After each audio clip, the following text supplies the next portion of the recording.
Okay, how do I do this? I feel like Jean Grey.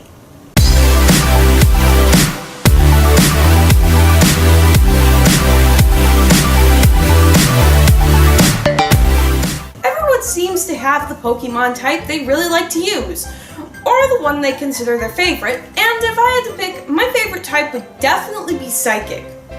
It wasn't at first. A lot of the Psychic types in Generation 1 were ugly, and the people who trained them weren't all that, well, what's the word, likable. If you lose, you'll have to play with me again. The battle will begin now.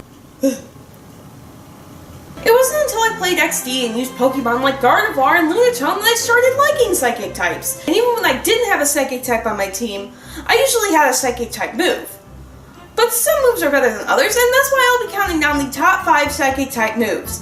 This list is based on the combination of the move itself, the strength of the move, and my personal experience with the move. In other words, these may not be your favorites. But enough of that. On with the list! Psychic Fangs is a move I personally have no experience with, but it sounds pretty cool. Like Fire Fang, Ice Fang, Thunder Thing. Did I just say Thunder Thing? Psychic Fangs is a move where the user bites its target with psychic capabilities. I'm guessing this means the user creates fangs out of psychic energy. It can also break through barriers like Reflect and Light Screen. However, aside from egg moves, this move can really only be learned by one Pokemon.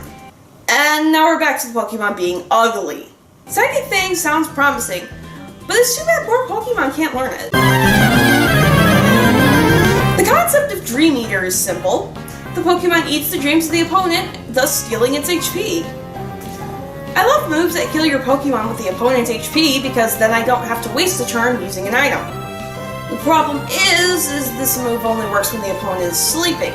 So you either have to wait until the opponent goes to sleep with a move such as Rest, or you have to use one of your move slots on something that has a 40% chance to miss. Regardless, Hypnosis Dream Eater is a powerful combo, not only for attacking your opponent, but for healing yourself as well.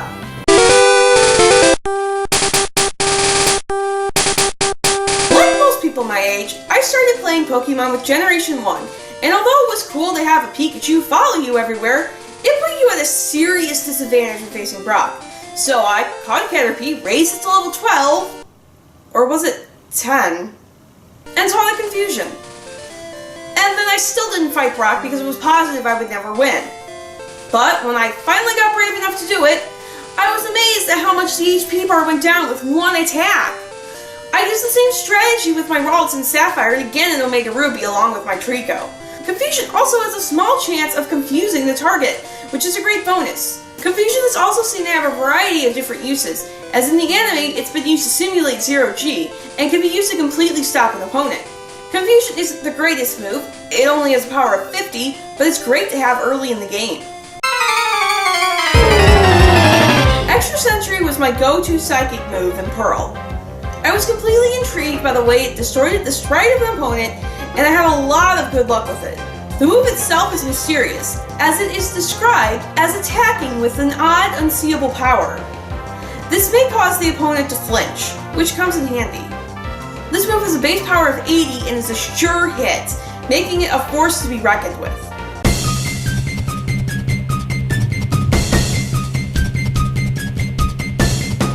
Psychic may be a stronger version of Confusion, but that's why it's so good. When I first played Pokemon XD, this move was probably my best one. Not only did I love the animation, but it always did a good amount of damage, and it became one of my go-to moves of the game. Ever since then, Psychic has been one of my favorite moves of all time, and I've always had a good experience with it. I was so happy when I got the Tiamat Sun, and even happier when I found out my Minior could learn it. With a power of 90 and 100% accurate, this move is a powerhouse. And if that was enough, it also has the chance of lowering the opponent's special defense. For all these reasons, it's obvious to see why Psychic is my favorite Psychic type move. And those are, in my opinion, the top 5 Psychic type moves. If you liked this video, if you thought it was cool, if you agreed, or even if you disagreed but still liked the video, please leave a like. You can tell me what some of your favorite Psychic type moves are in the comments, and I will be seeing you next time, whenever that happens to be. And so, until then.